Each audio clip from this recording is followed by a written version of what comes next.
Dah. Tajuk dia sama. Pribadi pun yang ditekankan Tuhan. Sebab dia lihat siapa tadi budak yang mandi tuh, yang lemas sudah tuh. Freddy. Yes, Freddy. Thank you. Okay. Baik. Melihat dia bilang di sini. Betul lah. Kita antara deria-deria. Dulu saya sudah pernah sentuh. Kalau paling teruk, kalau tiada apa. Boleh lagi kalau tidak berapa dengar. Kalau tidak berapa dengar, kalau kita jalan di mana-mana, kita boleh detect ada bahaya kan? Betulkah? Kita tidak dengar, tapi kita tahu apa yang kita nampak, mungkin di depan ular, mungkin di depan lubang besar, dia masih boleh menyelamatkan kita. Betulkah tidak? Kalau kita bisu, tapi masih ada mata, biar orang tidak cakap dengan kita, tidak bagi tahu kita, tapi kita lihat, kita nampak apa yang akan kita hadapi di hadapan. Kau memandu, di depan tu ada pokok tumbang. Oh jangan. Kasih laju, lagi kasih laju. Tentu tidak kan? Jadi itulah. Antara diri saya rasa kalau yang palis-palis yang Tuhan ambil, mata yang saya paling tidak sanggup. Kan? Okay. Baik. Di dalam tajuk saya hari ini sebenarnya saya ingin membawa kita semua belajar sebab Minggu Wanita kan. So ada 3 pribadi yang sini. Hagar, mungkin kita familiar kan, selalu dengar bagaimana Hagar ini sebenarnya adalah apa panggil tuh, pembantu si Sarai. Tapi oleh sebab waktu itu Sarai tidak dapat, dia rasa mustahil dia dapat memberikan zuriat kepada suaminya Abraham, dan dia suruh suami dia untuk pergi mendekat pada Hagar, mengawini Hagar, dan akhirnya Hagar siapa tahu mengandung. Okey. Masa Hagar mengandung, dalam cerita Alkitab sebenarnya dia keluar dari zon selesa tu 2 kali tahu. Itu masa dia mengandung, di mana Sarai memperlakukan Hagar ni, dia tahulah Hagar ni kan, tambah lagi dia tahu selepas Hagar mengandung, dia pun macam rasa cemburu begitu kan. Jadi dia mau melayan Hagar dengan buruk. Kemudian kali kedua dia diusir setelah Hagar melahirkan anak lelaki dia. Siapa nama anak lelaki Hagar? Yang perempuan dewasa. Ada hadiah nih. Ismail. Dari belakang pula jawaban dia. Saya harap dari depan. Rupanya di sini. Thank you. Ya. Anak Hagar waktu itu adalah Ismail. Jadi kalau kita di sini sejaklah masa kemarau baru-baru tuh. Kemarau yang berapa bulan kita lalui itu panas sudah kan? Kalau di rumah kami tuh memang saya tidak beli aircon, tapi kalau kipas angin macam di sini sudah banyak dia. Tapi masih panas. Panas. Tapi Hagar dia di mana? Waktu itu kehidupan dia di mana? Di padang pasir kan? Di padang pasir bersama anak. Waktu dia dihalau oleh Abraham dan Sarai, dia bawa apa? Anak lelaki dia Ismail. Siapa boleh bantu saya? Bekas air. Kemudian ada satu benda lagi. Kalau tidak silap 3 benda yang dia bawa bersama. Bekas air dulu-dulu kan yang diperbuat daripada kulit haiwan kalau tidak silap. Jadi sedangkan kita bawa berliter-liter air pun dalam 1 hari pun tidak cukup. Ini kan pula di padang pasir. Tidak tahu kemana arah. Apa yang mau dimakan di padang pasir pun tidak tahu. Begitulah kehidupan Hagar dan Ismail sewaktu dorang berhadapan dengan dorang punya cabaran hidup waktu itu. Tetapi apa yang ingin saya tekankan di sini adalah ya, Tuhan melihat, dia bilang, apabila engkau keliru, tidak tahu apa yang harus dilakukan, kemana hendak pergi. Macam dorang lah, tidak tahu apa mau buat kan. Tapi percayalah, Tuhan Rispa. Saya pun sebenarnya bila saya dapat pelajaran ini pertama kali saya dengar nama Rispa nih. Ketaralah jarang betul buka Alkitab kan. Tapi di sini adakah yang sudah kenal Rispa? Adakah? Hah? Atau sama macam saya baru hari ini dengar? Cepat mengaku, yang senyum-senyum tuh mungkin sama dengan saya lah tuh.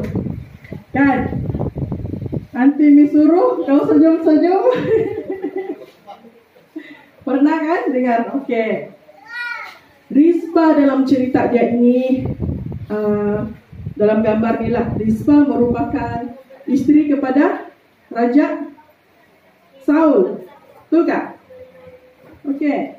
Disebabkan oleh ada perjanjian darah waktu itu, bila Raja Saul meninggal, Rispa dia ada 2 orang anak. Tapi keadaan waktu itu meminta supaya anak daripada Rispa itu sendiri, yang 2 orang tu sama-sama digantung lah, disalib begini. Dorang ada 7 orang dan 2 daripadanya adalah merupakan anak Rispa.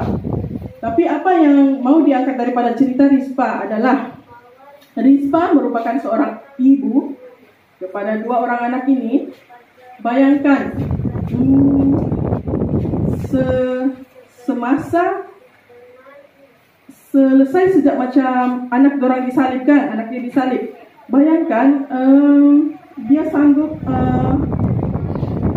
berhujan, berpanas, makan apa semua di situ, di dekat dengan mayat anak dia bersama dengan yang lain-lain itulah.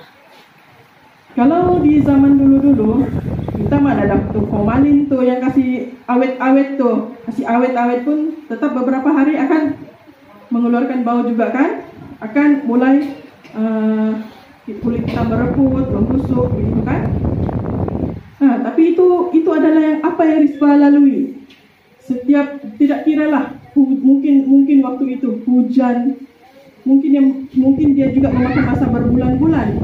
Sebabnya proses anak dia ini sampai anak dia dari sempurna kamu lihat sampai dia membusuk, mengering, akhirnya mungkin tinggal tulang, akhirnya jatuh di bawah. Itulah yang Rispa asal ada macam burung helang, burung hering kalau dulu kan, yang pemakan bangkai-bangkai, dia sanggup tuh, dia halau.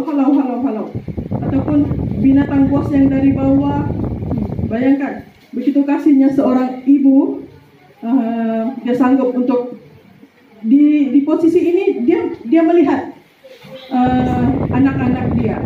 Dan di posisi yang lain sebenarnya, apabila dia melalui penderitaan yang seperti ini, Tuhan Yesus melihat apa yang dia lalui. Oke. Saya ada 4 orang adik-beradik. Saya yang tua lah. Jadi dulu kami kalau miskin, sederhana, kaya lah, begitu kan, have lah. Kami ini mungkin miskin, belum sampai pergi sederhana. Yang situ. Jadi apa itu? Tak tahu lah apa anunya. Jadi kami mula kami kena kasih beli gelas. Tapi 4.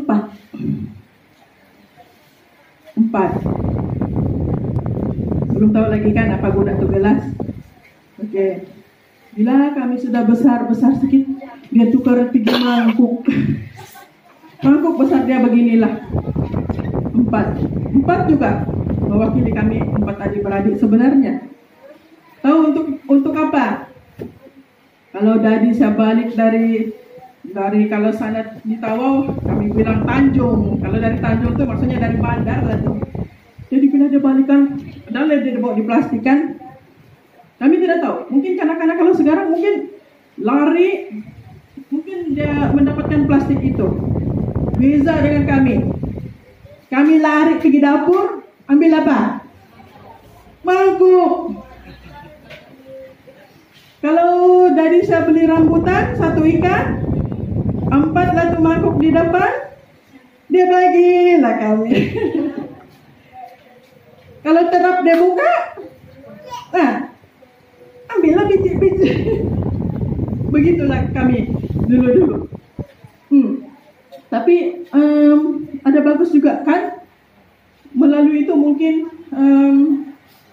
walaupun anak dia ni, mungkin saya yang tua, sepatutnya tidak kira tua kah, besar kah, adil sejalan. Kan? Nah, kalau dia beli itu, kalau yang macam bentuk-bentuk senang dibahagi, okeylah.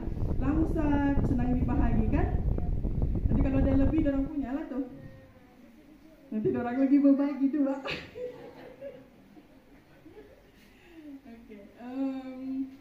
Oke, kita balik kepada cerita Rizka. Jadi begitulah. Dia bilang, dia mengubah penderitaan menjadi berkat. Maksudnya, apa yang kita lalui, apa yang kita rasa, macam kita rasa kita yang paling sengsara di dalam hari ini. Kalau dipandang ni salah yang paling susah, ini salah yang paling kurang makan, paling terpaling.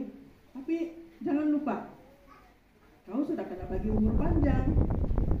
Ada yang kaya, tapi balik-balik kau dengar dia bilang sakit sinilah, kan? Berkat tu Tuhan bagi berbeza-beza, bukan mengikut apa yang kita mau, tapi mengikut keperluan kita sebenarnya. Tapi kadang-kadang pandangan kita sebagai manusia tidak sama dengan apa yang Tuhan lihat ke dalam hati kita, di dalam kehidupan kita. Amin. Amin. Oke, masih bertenaga. Oke. Satu lagi kisah yang diangkat dari cerita Alkitab adalah mengenai wanita yang berzina. Kita familiar kan cerita ini? Oke. Di sini. Cerita dia, Tuhan nampak dan melihat kegagalanmu.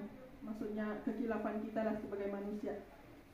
Dia melihat apa yang menyebabkan engkau, apa yang menyebabkan engkau rasa tidak selamat atau tidak layak, apa yang menyebabkan engkau menangis. Dia melihat aibmu. Tengok kan, kita sebagai manusia berdosa, kadang-kadang ada orang kenal kita luaran, tapi mungkin ada yang kita, mungkin kebiasaan-kebiasaan kita yang sebenarnya apabila orang tahu itu adalah satu aib sebenarnya. Dan tetapi Tuhan masih menutup keaiban kita tuh supaya kita jadi manusia yang lebih baik, berubah kepada yang lebih baik. Okay? Sebabnya, namun dia tidak mengutuk, menyalahkan atau mengkritik engkau. Itulah sifat Tuhan. Dia menutupmu dengan kasih sayang dan pengampunan. Kemudian dia memulihkan dan mengubah engkau. Hanya dengan berjumpa dengan Yesus secara pribadi kita boleh mendapat kegembiraan dan kepuasan penuh.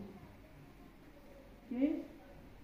Dan ingat lagi kisah yang perempuan berzina tu, ada kan yang dia dihadapkan kepada Tuhan, malah yang membawa tu bukan orang-orang apa, boleh dikatakan macam ahli-ahli Taurat, dia bilang kan waktu tu. Tapi apa Tuhan cakap dengan orang? Ada Tuhan dinyatakan ada yang dia tulis di tanah, tapi di dalam Alkitab yang saya baca-baca memang tidak ada diberitahukan apa yang Tuhan Yesus tulis sebenarnya. Atau ada yang tahu apa yang Tuhan tulis? Tidak, kan? Cuma dia begini, dia punya bunyi lah. Kalau kamu, di antara kamu ada yang kamu rasa kamu tidak berdosa, dia bilang, ambillah, lemparlah perempuan itu, dia bilang. Tapi apa? Waktu Tuhan Yesus tuh cakap begitu, apa tindakan orang-orang tuh? Semakin mundur, dan lama-lama mereka menghilang. Kan? Kemudian Tuhan katakan apa kepada wanita yang berzina? pergilah dan jangan berbuat dosa lagi. Betul kata cerita saya tuh? Kalau salah kasih betul lah. Oke, nah habis sudah nih.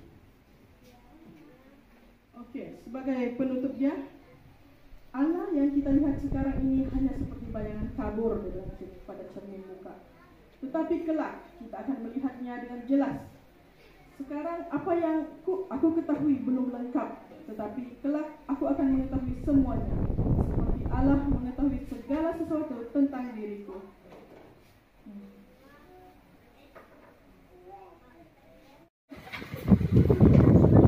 Jadi tidak apa, kita tidak tengok waktu, kita tengok isi kepada pelajaran Alkitab yang telah kita pelajari bersama-sama.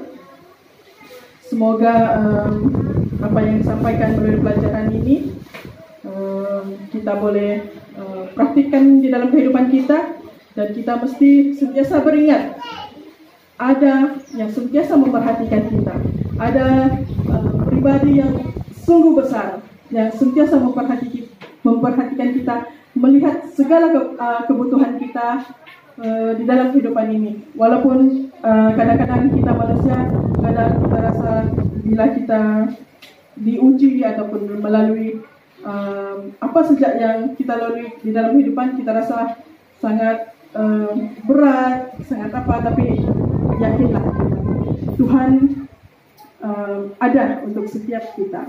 Oke, untuk itu saya rasa sampai situ saja. Tuhan memberkati kita semua. Amin.